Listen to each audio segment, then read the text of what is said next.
Bonjour à tous dans cette nouvelle séquence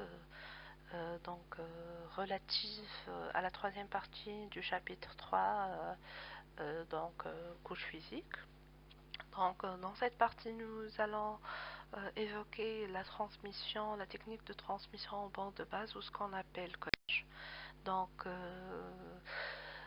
Cette technique est principalement utilisée lorsque la longueur de la liaison ne dépasse pas quelques centaines de mètres. Voilà. Ce type de transmission sans transposition, c'est-à-dire sans réarrangement fréquentiel, sans décalage fréquentiel, est appelé transmission en bande de base, c'est-à-dire on garde la bande de base originale. La transmission en bande de base consiste à émettre sur la ligne le support de transmission, notre support de transmission, qu'on appelle communément médium, des courants qui reflètent les bits du caractère à transmettre. Bien évidemment, on va coder les 0 et les 1. Dans le cadre de telle transmission, le modem, notre entité modem, va se charger uniquement de coder notre séquence binaire. Donc déjà, lors de la première partie relative à ce chapitre-là, nous avons vu que du côté de l'équipement terminal de circuit de données, nous avons deux opérations, le codage et puis la modulation, c'est-à-dire la transposition fréquentielle. Donc, pour la transmission numérique, nous avons juste la fonction de codage. Il n'y a pas de transposition fréquentielle. Voilà, notre modem est réduit juste à la fonction de codage. Il va juste faire substituer au signal initial un autre signal similaire, mais dont le spectre est mieux adapté à la ligne. La transmission en bande de base possède plusieurs avantages. C'est une transmission numérique, donc les bits sont directement représentés par des niveaux de tension. Elle est adaptée pour les courtes distances. Il est très facile de régénérer le signal. Elle permet la correction et la détection des erreurs et offre des débits plus élevés qu'avec les infrastructures existantes. Voilà initialement une approche naïve de codage consistait à faire un codage de tout ou rien. C'est-à-dire, dans le cas où deux stations communiquent ensemble et s'échangent des trames d'informations binaires, si on se propose d'appliquer la loi du tout ou rien, donc le signal circulant sur le support serait la traduction exacte des bits à transmettre. Tel qu'illustré par la figure, par exemple, si on a un 0, on va le représenter par le niveau de tension 0 volts, et si on a un 1, on va le représenter par un niveau de tension qui n'est pas qui est positif, plus V. Voilà. Pourquoi on a dit que cette approche est naïve? Parce que déjà on va faire face à deux problèmes. C'est que le signal possède électriquement une composante continue, sûrement à travers des TP d'électronique, vous aurez pu voir cette composante continue qui est toujours présente. Donc si on va représenter un 0 par le niveau 0 volts, et puisque notre signal possède obligatoirement cette composante continue, donc en final on aura 0 volts plus cette composante continue qui peut être par exemple égale à 3 volts. Donc réellement on n'aura plus 0 volts mais on aura 3 volts et 8 volts. Donc là le principe de tout ou rien n'est plus adapté à la situation. C'est pourquoi on préférerait avoir recours à des signaux bipolaires, c'est-à-dire tantôt positifs, tantôt négatifs, que de garder un niveau 0 volts. On va essayer de faire de sorte que ces signaux bipolaires soient plus symétriques le plus symétrique possible par rapport au 0. Par exemple, on va voir des exemples de code NRZ, le non-retour à 0.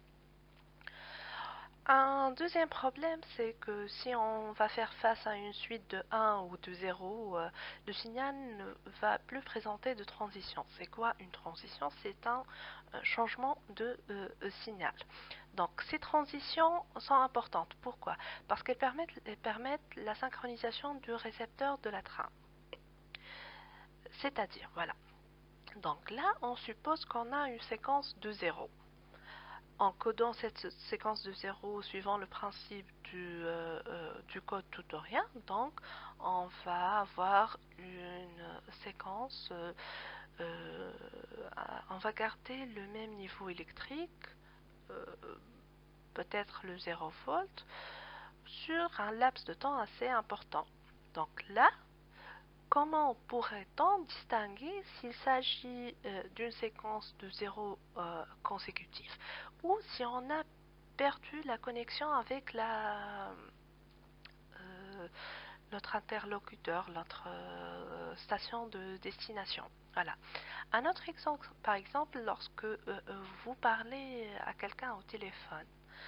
Donc, parfois, vous maintenez un temps monotone et lorsque vous parlez, si votre interlocuteur ne vous répond pas ou ne murmure pas au téléphone, vous avez tendance à lui dire vous m'écoutez, vous êtes présent, vous êtes là.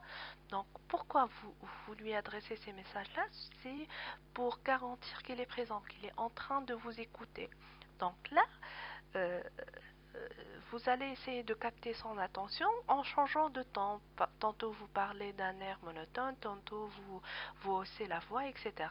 Et ce pour garder son attention. De même les machines, pour garder l'attention de la machine réceptrice, on a tendance à faire des transitions de niveau de tension. Donc, on essaie de changer brusquement d'un niveau plus V, par exemple, à aller à un niveau moins V comme si cette transition du niveau va capter l'attention de l'autre station ou la réveiller. Voilà. Donc, en fait, ces transitions sont importantes pour maintenir la synchronisation entre les machines. Pourquoi? Parce que les circuits électroniques de la carte réseau réceptrice vont scruter les signaux de bus au rythme d'une horloge pilotée par quartz à une fréquence très proche de celle de la carte émettrice qui a généré le signal binaire en ligne. Voilà. S'il n'y a pas de synchronisation, très rapidement, émetteur et récepteur vont se trouver désynchronisés, donc ils vont perdre la connexion. Voilà. Donc, heureusement pour nous, quand on ne va pas utiliser une approche naïve de tutorien, mais il existe une panoplie de codages qui peuvent être utilisés et qu'on a tendance à classer selon le nombre de niveaux électriques. Par exemple, on peut les classer suivant dans la famille des codes à deux niveaux, tels que les codes NRZ ou RZ, par exemple. On a deux niveaux de tension, plus V et 0V. On peut utiliser des codes par transition où il y a un changement du niveau au cours d'une période. Des codes à trois niveaux tels que les codes bipolaires, bipolaire haute densité et des codes multiniveaux. Voilà. Donc on va commencer avec le code NRZ. NRZ c'est pour dire non retour à zéro. Donc par exemple là c'est un code bipolaire. Donc une tension positive représente un bit égal à 1. Une tension négative représente un bit égal à 0. Voilà. Donc vous voyez notre séquence 0, 1, 1. Donc le premier 0 a été codé par le moins V, puis le 1 plus V, le 1 suivant plus V, etc. Donc, comme un avantage, c'est une technique très facile à mettre en œuvre, mais un inconvénient majeur, c'est qu'il n'y a pas de transition générée lors d'une longue séquence de 1 ou 0. Ici, si on a une longue séquence de 1, on va maintenir le niveau plus V. De même, pour plusieurs zéros consécutifs, on va garder le même niveau moins V. d'où la synchronisation risque d'être difficile, voire impossible. Ce codage NRC est généralement utilisé entre l'ordinateur et ses périphériques, par exemple entre l'unité centrale, le clavier, l'écran, etc. Voilà. Donc, on va passer maintenant au codage Miller. Donc, la technique Miller consiste à garder, donc, si il s'agit de coder un 1, on va faire un franc sur l'intervalle, peu importe franc montant ou franc descendant. Et s'il s'agit en 0, on n'aura pas de franc. Voilà. Donc là, on peut choisir de commencer à partir de la niveau de tension plus V ou moins V. Là, c'est indiqué, c'est un choix personnel. Et ça, par exemple, si vous êtes en train de faire un exercice, dans l'énoncé de l'exercice, on vous indiquera que par exemple, à l'instant T0, on considère que le signal va commencer de plus V ou de moins V. Par exemple, dans cet exemple-là, le signal commence de moins V. Donc on a 0 à coder en bit égal à 0. Donc on va continuer sur le niveau moins V. Puis on va coder le 1. Donc on va faire une transition. Voilà.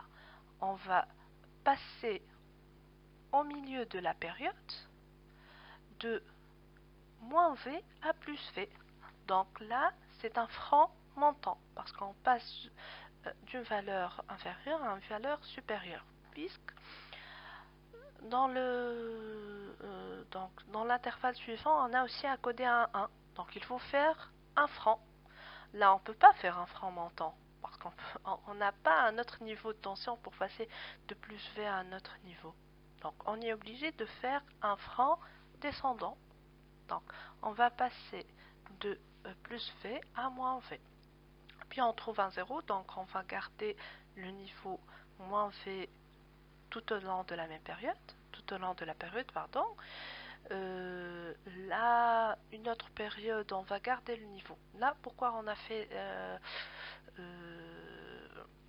donc pourquoi pour la 5e période, donc là, on est passé de moins V à plus V. Là, il ne s'agit pas de transition. Hein.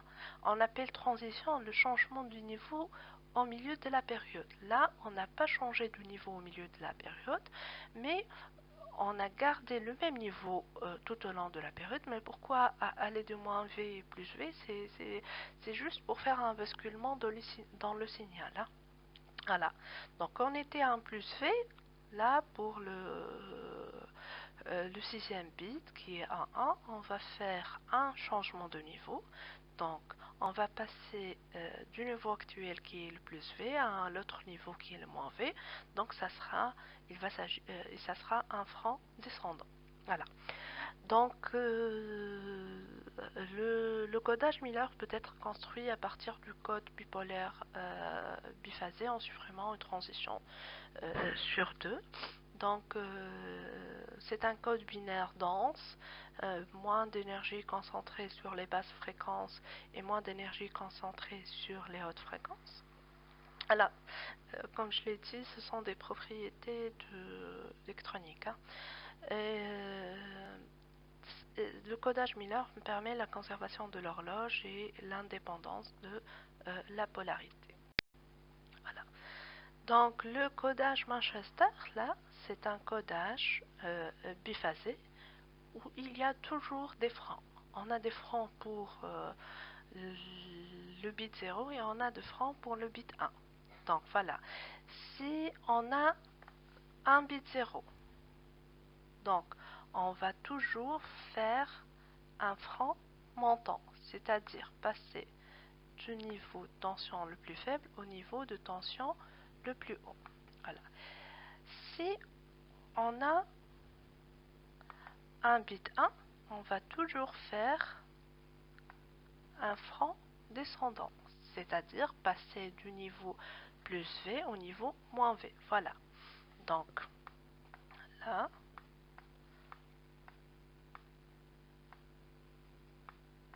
on peut le vérifier. Donc le premier 0 c'est un franc montant, puis pour le 1 un franc descendant, le 1 suivant c'est toujours un franc descendant. On ignore ces changements de niveau sur les extrémités donc, des périodes, on peut même ne pas les mettre.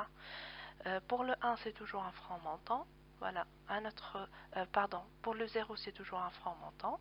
Voilà. Pour le sixième 1 c'est toujours un franc descendant. Donc, le codage Manchester présente l'avantage d'être simple à mettre en œuvre. Il permet un codage et décodage facile. Donc, il suffit de voir s'il s'agit d'un franc montant ou d'un franc descendant et de décoder en 1 ou en 0. Il n'a pas de composante continue, donc pas de risque de perte de synchronisation puisqu'il y a toujours des transitions au milieu des intervalles, même s'il s'agit de zéros consécutifs. Par contre, la bande passante elle est occupée et doublée, puisqu'on peut dire qu'il y a même trop de transitions. Donc là, dans l'évaluation des techniques de codage, si on va vous demander d'évaluer une technique de codage, là, ça sera toujours par rapport à la synchronisation. On peut dire cette technique est bonne s'il y a beaucoup de transitions, s'il y a assez de transitions pour maintenir une bonne synchronisation. Parfois, s'il y a trop de transitions, ça devient gênant. Par contre, s'il n'y a pas de transition, c'est mauvais pour la synchronisation. Voilà, donc nous passons maintenant au codage Manchester différentiel. Donc, le code Manchester différentiel, c'est un code qui va se baser sur le codage Manchester, mais qui va essayer de produire donc moins de transitions.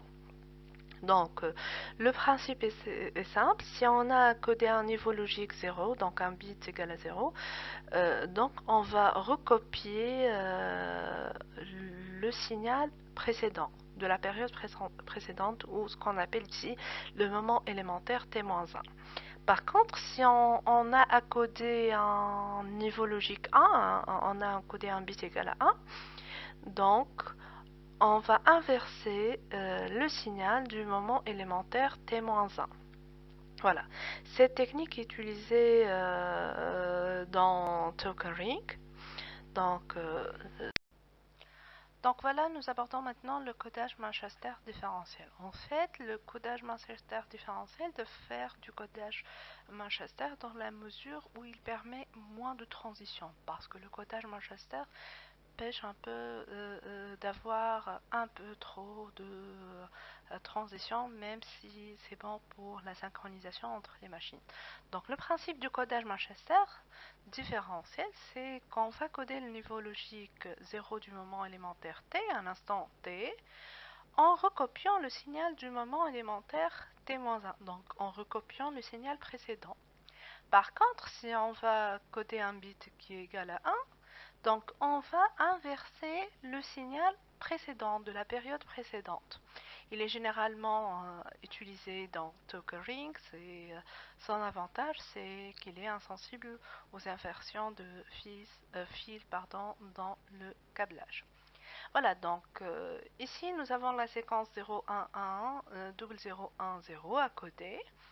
Donc pour coder le premier bit, donc nous avons dit qu'on doit recopier le signal du moment élémentaire t-1, or que c'est la première période. Donc ce qu'on va faire, c'est tout simplement, donc on va reproduire le même principe du codage Manchester, puisque c'est la première itération. Donc on sait que pour le codage Manchester, on code le 0 avec un franc montant, donc on va utiliser tout simplement un franc montant. Pour la deuxième période, nous avons à coder un 1. Donc on va voir, là c'est t, donc t-1 c'est ce qu'on avait à coder avec le 0. Donc à t-1, nous avions un franc montant. Donc là, on va inverser avec ce qu'on appelle un franc descendant. Voilà. Donc puis, à l'instant 3, nous avons encore un 1. Donc on va inverser par rapport au précédent. Donc à l'instant 2, nous avions codé un franc descendant. Donc là, il s'agit d'un 1. Donc on va inverser avec un franc montant. Voilà. Pour la quatrième période, nous avons un 0. Donc on a dit lorsqu'on a codé un niveau logique 0, on va tout simplement recopier le signal du moment élémentaire T-1. Donc on va reproduire un franc montant. De même pour la cinquième période. Ensuite, pour la sixième période, nous aurons un 1. Donc on va inverser par rapport à ce qui a été codé ou présenté pour la période 5. Donc on avait un franc montant, là on va inverser avec le 6 en un franc descendant. Et enfin pour le dernier 0, on va se contenter de recopier ce qu'on avait présenté à l'instant précédent. Donc on va recopier le franc descendant. Voilà. Nous passons maintenant au codage bipolaire. Donc, le principe du codage bipolaire, c'est qu'on va faire alternativement des niveaux de tension plus V et moins V pour le 1. Par contre, pour le 0, on va garder le niveau 0 volt. Donc, c'est un code ternaire, c'est-à-dire qu'on a 3 niveaux de tension, plus V, 0V et moins V. Il est indépendant de la polarité, donc pas de transition créée lors d'une longue séquence de 0. Donc on a un problème de synchronisation qui peut être perdu. C'est un codage utilisé par les systèmes de téléphonie numérique PCM sur les lignes de transmission T1. Donc c'est simple. Pour un 0, c'est le niveau 0 volt. Puis pour le premier 1, on peut choisir plus V ou moins V.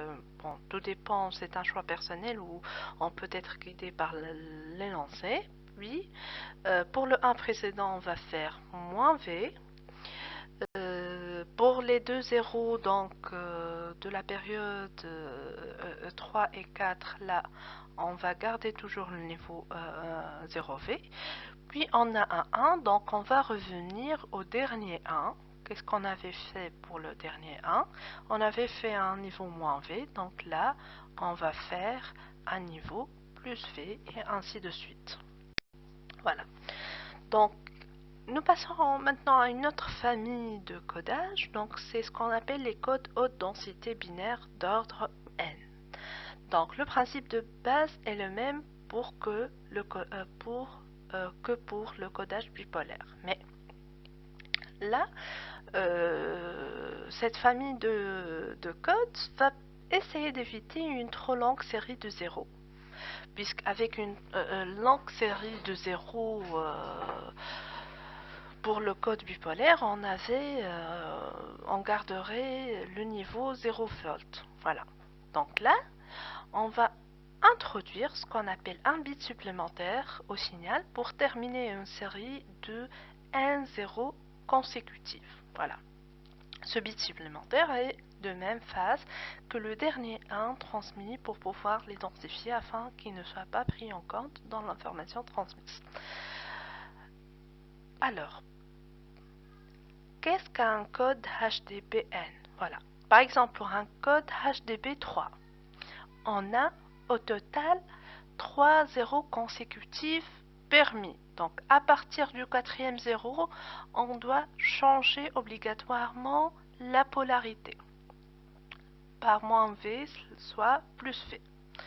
Donc, par exemple, pour un code HDB5, on tolérerait 5 zéros consécutifs. Lorsqu'on a une séquence où on trouve 6 zéros consécutifs, on doit faire une modification. Donc là, ce qui est représenté en diagramme, c'est le codage, le principe de codage HDB3. Donc avec le HDB3, n égale à 3, donc on peut tolérer 3 zéros consécutifs, mais si on a 4 zéros consécutifs ou plus, on doit procéder suivant cet algorithme. Donc, par exemple, on trouve une séquence où on a 4 zéros consécutifs. Donc on va changer, on va voir la polarité du dernier viol. C'est-à-dire le dernier viol, c'est la polarité du dernier bit qu'on a changé. Bien sûr, pour la première séquence, on n'a rien changé. Donc là, on peut prendre une polarité positive. Voilà. Donc, puis on va voir la polarité du dernier 1. Si cette polarité est positive, et ben, la séquence des 4 bits 0 sera codée par un niveau -V, puis un niveau 0 volt, 0 volt, puis un niveau -V. Si cette polarité était négative, donc on coderait 3 périodes avec le niveau 0 volt, puis on va mettre un niveau -V. Voilà. Donc on va voir l'exemple suivant. Donc on dit que le code de haute densité binaire, HDBN, est dérivé du code bipolaire 1,5 dans lequel on interdit plus que n symboles consécutifs nuls. Donc voilà, le n plus 1e symbole de cette suite est codé par un niveau plus ou moins V. Le signe étant choisi de façon à violer la règle d'alternance des signes. Mais il se peut que dans ce cas, le récepteur ne sache plus distinguer entre un symbole d'un caractère de viol. Donc dans ce cas, le premier 0 d'une suite de n plus 1 0 consécutif est codé avec un plus ou moins V de même signe que le viol qui lui succède. C'est un bit dit de bourrage. Donc à la réception, un bit de bourrage est détecté s'il s'agit d'un niveau plus ou moins suivi de 2 zéros et d'un bit de même polarité. Donc qu'est-ce qu'on va faire? Ce qui nous intéresse donc pour ce qui est, lorsqu'on trouve un seul bit de 1, on va coder par un niveau plus fait. Puis si on trouve un 0 volt, on va coder par 4 par le niveau 0V. Puis pour le 1 suivant, on va alterner le signe. Donc le dernier 1 c'était codé avec plus V, donc ce 1 là sera codé avec moins V. Puis on trouve 5 zéros consécutifs. Qu'est-ce qu'on a dit nous?